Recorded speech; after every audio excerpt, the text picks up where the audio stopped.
यो नदी बगेको होइन, यसले कसैलाई बचाएको थियो। घुमारी घाट, जहाँ नदीले आफ्नो बाटो बदलेको थियो। नेपालमा हजारौं नदीहरू छन्, तर एउटा नदी छ जो घुम्छ यसरी मानौ कसैले यसलाई रोकेको छ, फर्काएको छ, आफूतिर तानेको छ। नवलपुर जिल्लाको बुलिङटार, तनहुँ जिल्लाको घिरिङ गाउँपालिकाको सिमानामा काली गण्डकी नदी अचानक आफ्नो दिशा बदल्छ र 500 रोपनी भूमिलाई एउटा विशाल शङ्खको आकारमा घेर्छ। माथिबाट हेर्दा यो प्रकृतिको कुनै गल्ती जस्तो लाग्छ, तर वास्तवमा यो प्रकृतिको सबैभन्दा सुन्दर चमत्कार हो र यसको पछाडि छ एउटा कथा हजारौं वर्ष पुरानो। भगवान श्रीकृष्ण कामधेनु गाई चराउँदै यही घाटमा आउनुभयो, थाक्नुभयो र गाईको दुध पिउन बस्नुभयो। त्यही बेला माथिबाट बेगले बग्दै आएकी काली नदीले आफ्नो प्रभुलाई देखिन्। नदीले सोचिन्, यदि म यसरी नै बगे भने त मेरो बेगले उहाँलाई बगाउनेछ। र त्यसपछि एउटा अद्भुत घटना भयो।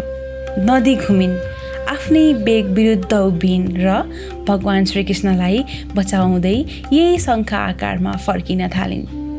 त्यही दिनदेखि यो ठाउँको नाम पर्यो घुमारी। घुमेको नदी, भक्तिले घुमेको, प्रेमले घुमेको। कहिलेकाहीँ प्रकृतिले पनि भगवानलाई माया गर्छ, तर घुमारी घाटको कुरा गर्दा एउटा कुरा नगरी हुँदैन।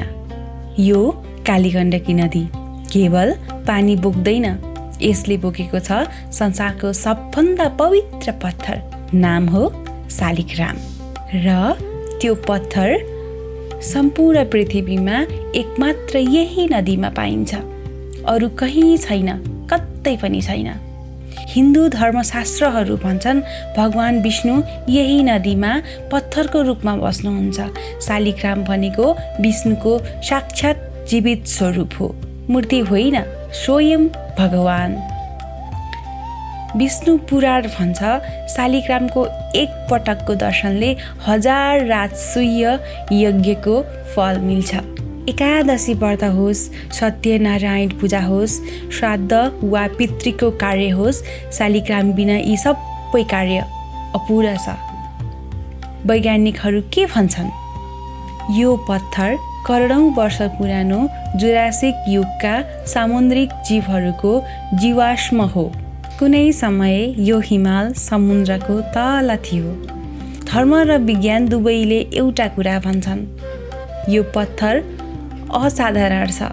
के थाहा छ तपाईलाई?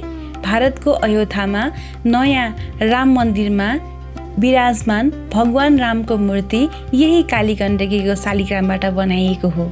नेपालको यो नदी अयोध्यासम्म पुगेको छ। तर के हामीले यसलाई चिन्छौँ?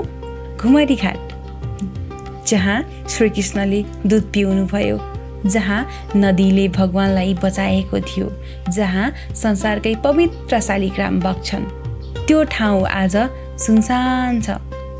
5 वर्ष अघि गण्डकी प्रदेश सरकारले यहाँ राधाकृष्ण मन्दिर बनाउन थाल्यो। काम सुरु भयो, बजेट आयो र त्यसपछि सबै रोकियो। आज त्यो अधुरो मन्दिर भत्किँदैछ, जीर्ण हुँदैछ, कसैले हेरेको छैन। पहुँच मार्ग अधुरो छ, पर्यटन कार्यालयहरूको योजनामा यो ठाउँ छैन। प्रचार शून्य। जुन नदीले देवतालाई घुमाएको थियो, त्यो नदीको किनारमा आज हामीले आफ्नो उदासीनता देखाइरहेका छौँ। यो केवल एउटा ठाउँको पतन होइन, यो हाम्रो सम्पदाप्रतिको व्यवस्थाको कथा हो।